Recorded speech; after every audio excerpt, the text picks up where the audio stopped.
Hi everyone, I'm going to go over the void chart I use when I want to farm deep space maps. This is probably best used in Profound Time Arc 8. You get in there, these maps, the Profound maps are going to be free, especially if you're using this strategy. You won't have a problem sustaining your Profound maps, Time Arc 8 maps, same thing.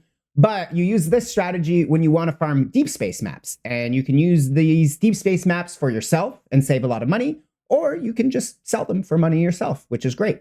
I combo this with Cube, so it's also a great way to pick up some extra money with Cube, as well as the cubes provide extra bosses, which will synergize to more maps, and we'll go over everything here.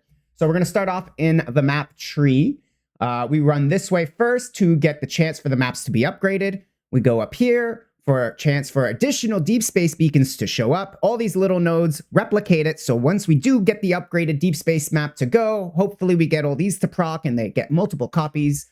We run up here to get the boss chest. Every time you kill rare monsters, magic monsters, you have a chance, and the more magic monsters you kill, the more chances you get for this to show up. And if you keep reading it, it says you get a bigger chance if you specifically kill the God of War followers, which we will get into. And these God of War followers, they count as magic monsters, and they will be affected by all the things that you make your magic monsters get affected by. And this will make a lot of sense, aka all these map dropping things. We then have an extra point here. You don't have to put this in the glacial beacons. You can put this in drop quantity further on. I threw it in the glacial beacons because they sell for the most money. So why not get the most money map more often? We will continue going down here. This will now make it the bosses. It says specifically bosses.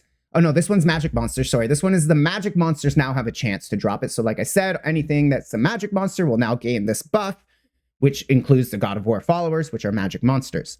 Over here, this one specifically says bosses, plural, not the boss at the end of the map. So when it says bosses, any boss you add to the map, aka via the cube, via Aeterna, these bosses will now all have a 6% chance to drop a Time Arc 8 beacon, which then will have a chance to be upgraded and or turn into a deep space beacon. Finally, we go down here. This will give us 11% chance to be replicated. This one is if you're going to cut any part of the map, this is the 4 points you would cut. But I like having the chance to get multiple copies when they drop. We then go over to the God of War. As you heard, this was the second part of the important thing. These are the God of War followers. This will make it more likely for you to be attacked by them. The more likely you are to be attacked by them, the more of them you kill, the more likely you are to get maps and or get the map chest at the end of the boss. There are 2 versions of this void chart. One uses the God of War compass, the legendary compass. It costs about 9 or 10 FE per compass. And you do not spec here. Instead, you will drop the Aeterna. So you don't run Aeterna compass. Instead, you would run the legendary God of War. I personally don't think the 10 FE price point justifies the idea of this deck. So I've tried using it. I didn't see a good return on investment for it. So I ended up saying I don't like it. We went this way instead. This way, we don't have to. This will give us the God of War in our deck, in our maps, and in our God of War followers. Over here, we have 4 points in drop quantity and more magic monsters. As we've gone over, magic monsters are an important part of this. So having these 4 magic monsters, 4 points for magic monsters is very important. We are going to end up now in our cube. This part is also important. This will add all the cube monsters, finally ending up with bosses. Bosses, as we went over, big deal. So this will give us a chance to get more cube dudes, double the bosses, and stuff like that. Since we're doing bosses anyway, we might as well get paid for doing these bosses. So we're going to get the legendary slates to drop, chance for the legendary slates to be replicated, make them drop more stuff. Also, they also drop desire cores, which sell for money, and or you can run yourself to make money. This will give us more desire cores, more legendary fragments, more crystals that we use in the store in town to get more FEs and stuff.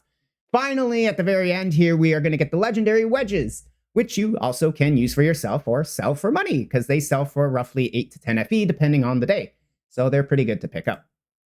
Finally, we end up with 4 points in Aeterna, only 4 points, because this will just give us a chance for more bosses. More bosses gives us more chance at maps. Also, these particular bosses I've noticed from doing this strategy quite often, they'll drop, especially in Profound, 50 stacks. They drop 50 stacks of FE randomly. Not every time I kill them, but they do drop 50 stacks pretty frequently, enough for me to make mention of how often they drop it, we'll say. And that's good enough for me because I need to kill the bosses anyway. So we'll add that in there. It's 4 more points. For our profound over here, we end up with, as most of my void charts, I end up doing this, but we end up getting drop quantity here and more map rolls here. For compasses, ideally when you're going for chaos cards, you're looking for more magic monsters, you know, more drop quantity, more map stuff, anything that goes with the theme of everything in your void chart. You kind of want to double down with your chaos cards when they show up.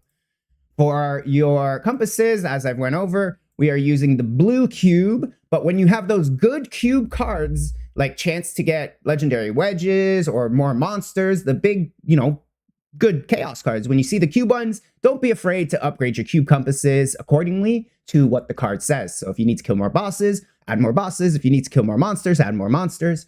And you can upgrade your cube compass there. The next one we use is the purple Aeterna. It's definitely run the purple Aeterna or no Aeterna at all. The blue one is, it's not really worth it. Definitely purple Aeterna compass, or don't run it at all. Run the war compass instead and switch to void chart. Up here, very important, we are adding the blue monster compass. The purple one, I guess, sorry. The purple blue magic monster compass. Oh, that's a tongue twister. This will add more magic monsters, which we went over, but more importantly, it will make the magic monsters have a 1% chance. Yes, that sounds like a little, but 1% is a hell of a lot more than 0.4%. And if we were excited for 0.4% in the void chart, we are double excited, more than double excited for 1%. So this is a big deal. Don't sleep on this compass if you're farming maps. Finally, we want to upgrade the maps because we want deep space maps, not crappy Time Arc 8 maps. We want deep space. So we definitely need to have the upgraded beacon, progressing beacon compass. Very important. All right, guys. So that's everything you need to know about how the map farming works. We're going to jump into the map. We're going to show you how this plays out. It's a nice quick run, and it's very quick. This also doubles down as a fast way to get into canvas. So if you like running canvas or you just like seeing lots of FE explosions on your screen, you should be running canvas as much as possible this season. So doing this strategy comboed with canvas is a great way to get in and out of canvas quickly. You're killing lots of bosses, so you're going to get lots of snow paper fragments.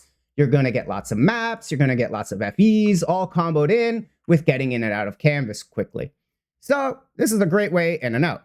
The one thing you do need to consider is at the end of the map, there is a cube. Do you roll the cube or do you not roll the cube? Really, that's up to you.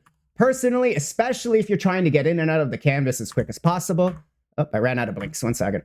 Especially if you're trying to get in and out of the canvas as quickly as possible, you're going to want to skip that cube. But sometimes the cube blocks the door. Sometimes, you know, why not? You're already here. Why not? There's a cube. It's up to you. I personally will skip the cube 90% of the time, but sometimes I feel, I'm going to take a few seconds to click the cube. All right, guys. Hopefully this helps. Hopefully you will find many deep space maps and help your exploration through deep space.